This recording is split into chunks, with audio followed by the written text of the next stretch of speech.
నమస్తే, welcome to RTV. మొత్తం హైదరాబాద్లో ఒక సర్చ్ నడుస్తూ ఉంది. ఏవైతే ఈ గుట్కా ప్యాకెట్లు ఏవైతే ఉంటాయో, ఈ పాన్ పరాగ్ తంబాకు మసాలాల మీద ప్రభుత్వం నిషేధించడం జరిగింది. వీటిని అమ్మినా కొన్నా నిషేధం అంటూ కూడా గవర్నమెంట్ స్పష్టమైన ఆదేశాలు ఇవ్వడం జరిగింది.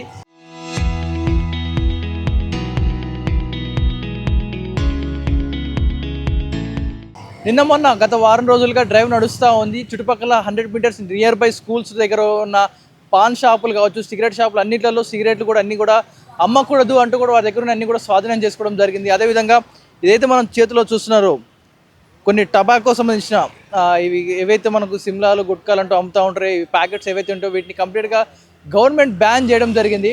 అయితే ఆర్టీవీ ఒక స్పై ఆపరేషన్ చేయడం జరిగింది. ఈ స్పై ఆపరేషన్లో బయట నిజంగా బ్యాన్ అయిన తర్వాత కూడా అమ్ముతున్నారా అనే ఒక కథనంపై ఆర్టీవీ ఒక చిన్న కథనంతో గ్రౌండ్లోకి వెళ్ళడం జరిగింది. ఈ మాటలు నిజమా లేదా, నిజంగా నేను వెళ్తే అడిగితే ఇస్తారా లేదా ఒక వెళ్ళి అడగడం జరిగింది. మీరు విజువల్లో చూస్తూ ఉన్నారు. మేము వెళ్ళి అడిగిన సందర్భంలో చాలా సీక్రెట్గా కవర్లోంచి తీసి అలా టేబుల్ మీద పెడతా ఉన్నారు ఈ ప్యాకెట్లు.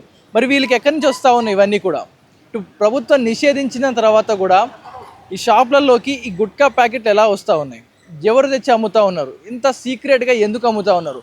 ఈ గుట్కా తింటే చచ్చిపోతారు బాబు, టబాకో దీని మీద రాస్తుంది. మీకు ఒకటి చదివి వినిపిస్తాను. Tobacco users die younger. ఇది తిన్నారంటే త్వరలోనే చచ్చిపోతారంటే, యవనంలోనే చనిపోతారంటూ కూడా దీని మీద రాసి ఉంటా ఉంది. అయితే మద్యం వీటి సిగరెట్ల మీద కూడా రాసి ఉంటుంది. కానీ ఇవి నవ్వులుతూ ఎక్కడ పడితే అక్కడ ఊస్తూ రోడ్లపై ఇష్టానుసారంగా రోడ్లు ఖరాబ్ చేసుకుంటూ ఇటు రోడ్లపై ఇళ్ళ దగ్గర మొత్తం కూడా పాడు చేస్తూ ఉంటారు. థ్రోట్ క్యాన్సర్ వస్తుంది అని దీని మీద బొమ్మ వేసింది. అందుకని దీన్ని గవర్నమెంట్ బ్యాన్ చేయడం జరిగింది కంప్లీట్గా. అయినా కూడా ఈ షాప్స్లోకి ఎక్కడి నుంచి వస్తూ ఉన్నాయి? ఒక పక్క గంజాయి చాక్లెట్లు వస్తూ ఉన్నాయి, మరోపక్క ఈ టబాకోకి సంబంధించిన ఈ విక్రయాలు కూడా జరుగుతూ ఉన్నాయి. మరి వీటిని బ్యాన్ చేసినా కూడా ఎవరు తయారు చేస్తూ ఉన్నారు, ఎక్కడి నుంచి వస్తూ ఉన్నాయి వీరికి? ఆర్టీవీ రిపోర్ట్లో మీరు విజువల్తో ఎక్స్క్లూజివ్గా చూస్తూ ఉన్నారు. వెళ్ళి అడిగిన సందర్భంలో వాళ్ళు క్లియర్గా కింద నుంచి ప్యాకెట్ పైన పెడతా ఉన్నారు. నా వెనకాలనే 2-3 పాన్ షాపులు కూడా ఉన్నాయి. మీరు విజువల్ చూస్తున్నారు. వాటిలో కూడా యథేచ్ఛగా అమ్ముతూ ఉన్నారు.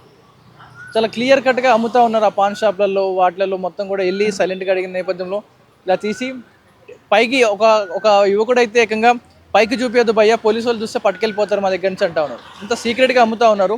మరి బ్యాన్ అయిన ఈ పదార్థాల నుంచి బ్యాన్ అయిన పదార్థాలు ఒకవేళ లీగల్గా నడుస్తుంటే అందరూ కూడా అమ్ముకోవచ్చు. కానీ ఒకవేళ గవర్నమెంట్ కేంద్ర స్థాయి నుంచి వీటిని బంద్ చేసిన నేపథ్యంలో ఎలా అమ్ముతున్నారు?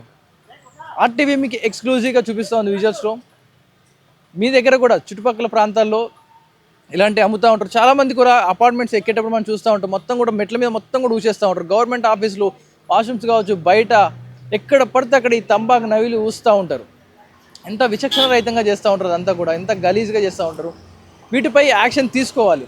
ఇవి తింటే ప్రాణాలు పోతాయంటూ ప్రభుత్వం హెచ్చరిస్తూ ఉంది. హెచ్చరించినా కూడా వినకుండా వీటిని వాడుతూ ఉన్నారు, అమ్ముతూ ఉన్నారు. గవర్నమెంట్ నిషేధించిన తర్వాత కూడా ఎలా అమ్ముతూ ఉన్నారు? ఇంత సీక్రెట్గా ఎక్కడ హైదరాబాద్లో ఎక్కడ తయారవుతున్నాయి, బయట రాష్ట్రాల్లో తయారై ఇక్కడికి ఎలా వస్తూ ఉన్నాయి? వీటిపై ఉక్కుపాదం మోపేది ఎలా?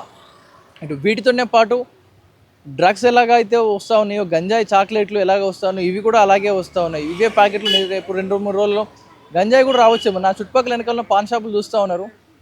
మీకు చూపించే ప్రయత్నం చేస్తున్న ఆ పాన్ షాపులలో కూడా ఇదే విధంగా అమ్మేస్తూ ఉన్నారు. యథేచ్ఛగా వీటన్నిటిని కూడా అమ్ముతూ విక్రయాలు జరుపుతూ ఉన్నారు. మరి వీటిపై గవర్నమెంట్ మేము బ్యాన్ చేసాం, అమ్మకాలు జరగట్లేవు, గవర్నమెంట్ అమ్మకాలు జరగట్లేవు అంటూ చెప్తా ఉన్నారు. మరి గవర్నమెంట్ అమ్మకాలు జరపలేదు, ఇప్పుడు గవర్నమెంట్ బ్యాన్ చేసినప్పుడు ఎలా అమ్ముతూ ఉన్నారు? గవర్నమెంట్ దృష్టికి మీరు తీసుకొచ్చే ప్రయత్నం చేస్తూ ఉన్నారు. మీరు వెళ్ళి కొన్ని షాపులో తనిఖీలు చేశారు, మీరు కొన్ని స్వాధీనం చేసుకున్నామంటూ చెప్తా ఉన్నారు. కానీ వారికి కొత్త స్టాక్ వస్తూనే ఉంది, మళ్ళీ అమ్ముతూనే ఉన్నారు. ఇక్కడ యథేచ్ఛగా షాపులలో యథేచ్ఛగా అమ్మేస్తూనే ఉన్నారు, కొనేస్తూనే ఉన్నారు. మరి ఫుల్ ఫ్లెడ్జ్గా వీటిపై డ్రైవ్ జరగలేదా? ఫుల్ ఫ్లెడ్జ్గా వీటిని బహిష్కరించలేదా? బహిష్కరించిన తర్వాత కూడా ఎలాగ వస్తూ ఉన్నాయి? వీటిపై కంట్రోల్ తేవడం ఎలా? వీటిని ఎలా నియంత్రిస్తారు? ఎంతోమంది ప్రాణాలు తీస్తాయి ఈ గుట్కాలు. వీటిపై ప్రభుత్వం ఒక నిర్ణయం తీసుకుంది, బంద్ చేశామంటూ చెప్తున్న ప్రభుత్వం ఇటు అమ్ముతుంటే తాత్కాలిక చర్యలేనా? వీటిపై పూర్తి స్థాయిలో నిషేధితం తీసుకొచ్చిన తర్వాత కూడా ఎందుకని అమ్మకాలు జరుగుతున్నాయి? వీటిపై పూర్తి స్థాయిలో ఎందుకని దర్యాప్తు జరపట్లేదు? సో మా ఆర్టీవీ మీకు ఎక్స్క్లూజివ్గా చూపిస్తూ ఉంది. ఇవి ఇంకా కైని, గుట్కా, తంబాకు, పాన్ మసాలా ఇవన్నీ కూడా యథేచ్ఛగా మార్కెట్లో అమ్ముడుపోతూ ఉన్నాయి. ప్రభుత్వం దృష్టికి తీసుకెళ్ళడం కోసం ఈ ఆర్టీవీ ఈ ఎక్స్క్లూజివ్ వీడియో చేస్తూ ఉంది. మరొక్కసారి ఎక్స్క్లూజివ్గా వీరిపై రైడ్స్ చేసి వీరికి సప్లై చేసే వారిని కనుక బ్యాన్ చేయగలిగితే మొత్తం కూడా ఈ చైన్ బ్రాంచ్ కట్ చేసినట్టు అవుతుంది.